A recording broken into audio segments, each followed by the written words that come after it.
4.2 trillion. This development follows the president's request to the lawmakers to raise the budget by 4.53 trillion naira, citing additional revenues generated by key government agencies. According to the Minister of Budget and Economic Planning, Abubakar Atiku, the additional 4.5 trillion naira will be used to strengthen key economic sectors and infrastructure projects.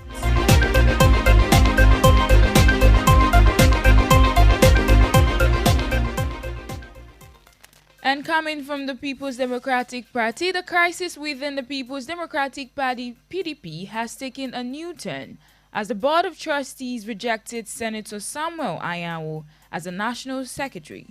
Instead, the BOT threw its weight behind Sunday Ude Okoye, a decision that followed a report of the Alhaji Tanimu Turaki panel.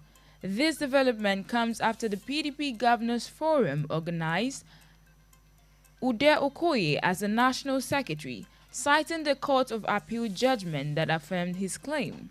The BOT, led by former Senate President Wubara, held an emergency meeting at the Transcorp Hilton Hotel in Abuja, where they resolved to stay away from the PDP National Secretariat due to security reasons.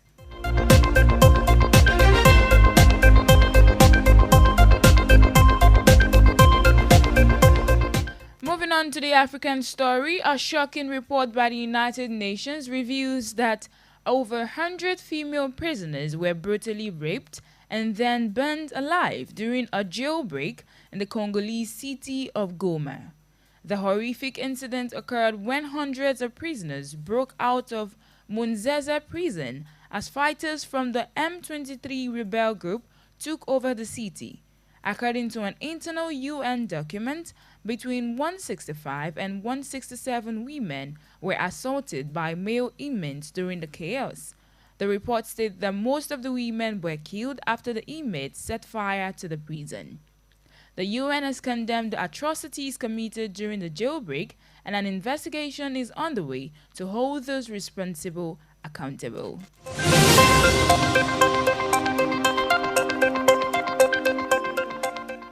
And on the foreign scene this afternoon, the Palestinian President Mahmoud Abbas has strongly rejected President Donald Trump's proposal for the U.S. to take over Gaza and resettle its 2.1 billion Palestinian residents.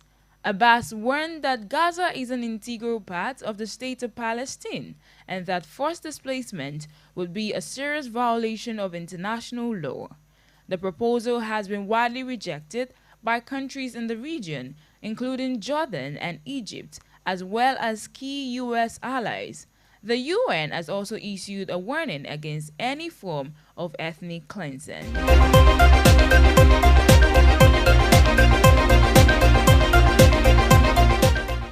Also in the news this afternoon, coming from Japan, Japanese Prime Minister Shigeru Ishiba is set to meet with President Donald Trump in Washington on Friday, in what will be Trump's second summit with a foreign leader since his return to the White House. Ishiba's visit aims to reaffirm the importance of the U.S.-Japan alliance, which has been strained by Trump's America First agenda. Japan is one of the closest U.S. allies in Asia, with around 54,000 U.S. military personnel stationed in the country. Ishiba is expected to propose increasing imports of U.S. natural gas, which would align with Trump's plan to boost energy production and exports. The Japanese Prime Minister will also emphasize the need for continued U.S. commitment to regional security, particularly in the face of China's growing influence in the Taiwan Strait. Moving on to the business news coming from Nigeria, the Nigerian Stock Exchange experienced a notable surge yesterday, with the equity market recording an overall gain of 332 billion naira. This increase was driven by a significant rise in trading volumes and investor activity.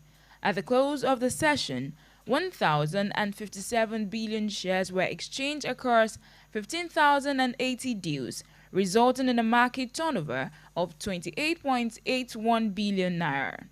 This performance represents a 124% increase in trading volume and a 45% improvement in turnover compared to the previous trading day. The NGX market capitalization currently stands at 65.2 trillion naira.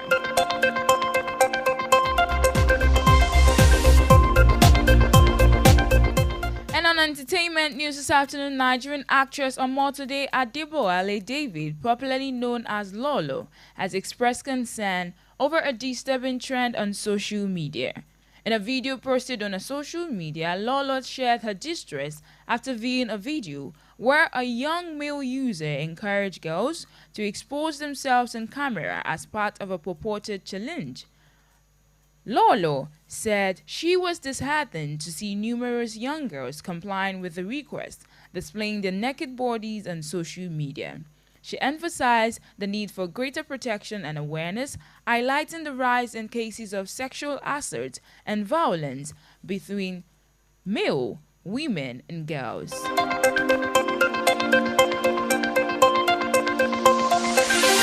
And finally, in the sport news this afternoon, Nigerian goalkeeper Maduka Okoye has made a successful return to training with his Italian club Udinese.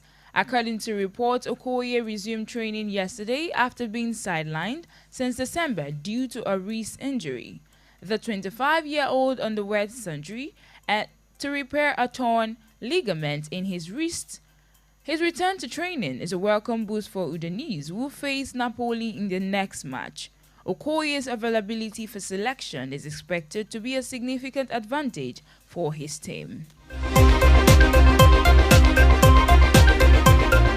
And that'll be all for now on the World News at Noon on Honor 103.5 FM. Before we go, here is a recap of the major stories. On the national news this afternoon, we informed you that former President Obasanjo Sultan and current President have prayed tolerance for national unity. And on the African news, United Nations have reported horrific abuse of female prisoners in Congo. On the foreign scene, Palestinian President Mahmoud Abbas has rejected Trump's Gaza proposal. In business, stocks spiked on Nigeria Exchange Group as trading volume increased. And finally, in sport news, Super Eagles goalkeeper Maduka Okoye has returned to training. For eyewitness reports, news mentions, and news commercials, contact the Honor FM newsroom at 0817-675-5555 or 0913-600-1035. You can also visit our website at www.honorfm1035.net for more information. I am Timito Kwadada. Thanks for listening. And that was the news on Honor 103.5 FM. Honor and integrity, our watchword.